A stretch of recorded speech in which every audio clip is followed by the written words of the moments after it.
We got a minute?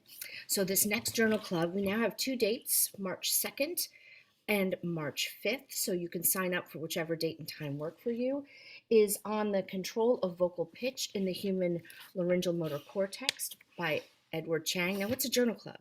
We're basically going to go through this paper. I'm going to lead you through in a PowerPoint and go through all the details, but more importantly, I'm going to tell you specific applications to vocal pedagogy that you can use right away. And these are extremely unique because there's nowhere else you can get this information than from primary papers. And this paper will touch on two important things.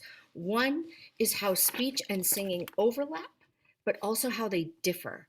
And I think as singers, we really need to know that distinction. And the second thing is that we have two laryngeal motor cortices, a dorsal and a ventral. That's different from our nearest primate ancestors.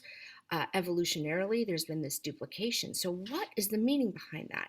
And how can we as singers use that information? Why is it relevant? Well, our attention and what we think about when in singing, I think, is the holy grail. And that's sort of what I'm investing in because we can think of a million things.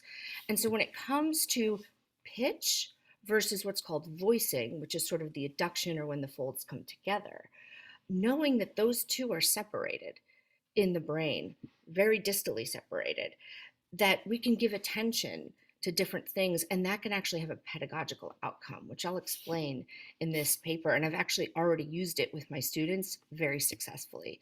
And the second thing is that our auditory cortex is suppressed when we sing. That's one of the million reasons why it's hard to process our auditory feedback when we sing. Why? Well, actually, the dorsal laryngeal motor cortex takes over some of that auditory processing. And so, what does that mean pedagogically? Well, I'm going to tell you all about it and how you can integrate that into your teaching. This is novel information, and I really hope you join me. Bye.